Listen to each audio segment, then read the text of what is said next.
Welcome back to This Day in Irish History. I'm your host, Raymond Welsh.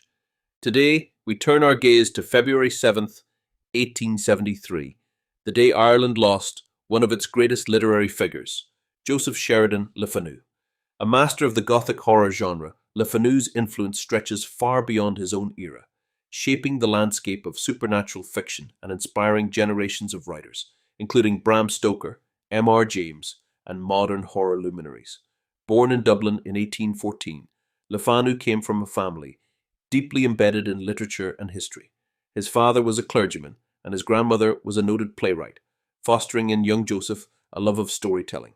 He studied law at Trinity College, Dublin, but his true passion lay in writing. He soon became a journalist and editor, eventually owning and running the Dublin University magazine, a publication that featured many of his own chilling tales.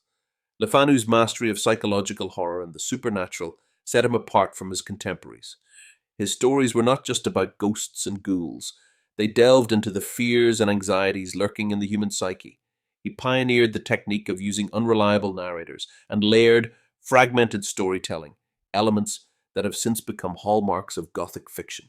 Among his most enduring works is Uncle Silas, 1864, a novel that blends Gothic horror with mystery and psychological suspense.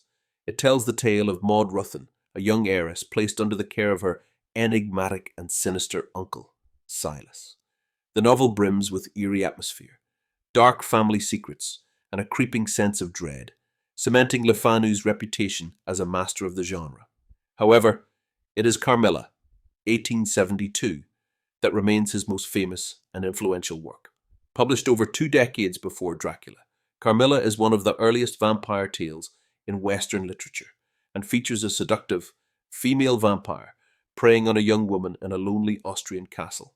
The novella's themes of repressed desire, obsession, and the supernatural have fascinated readers for generations. It has been adapted countless times in film, television, and literature, shaping the vampire mythos that would later make Stoker's Dracula a worldwide phenomenon. Le Fanu's approach to horror was subtle and psychological, often leaving his readers in a state of uncertainty and unease rather than relying on overt terror. He perfected the technique of what some call the shudder, a creeping, slow-building dread that seeps into the reader's bones. His influence can be seen in writers like M.R. James, who credited Le Fanu with inspiring his own ghost stories, and in the broader Gothic horror tradition that continues to thrive today. Despite his literary success, Le Fanu led a reclusive life, particularly after the tragic death of his wife in 1858. This personal sorrow deeply affected him and infused his later works with an even greater sense of melancholy and spectral unease. His health declined in the early 1870s, and on February 7th, 1873, he passed away at the age of 58. He was buried in Mount Jerome Cemetery in Dublin, leaving behind a legacy that continues to cast its shadow over the world of horror and Gothic fiction. As we remember Joseph Sheridan Le Fanu today, we celebrate not just the stories he wrote, but the lasting impact he had on the genre of supernatural fiction. His work reminds us that true horror is not always in the monsters we see, but in the fears and mysteries that lie just beyond the veil of the known. Thank you for joining us on this journey through history. Please like, subscribe, and tune in tomorrow for another enlightening episode of This Day in Irish History. I'm Raymond Welsh. Slán go foil.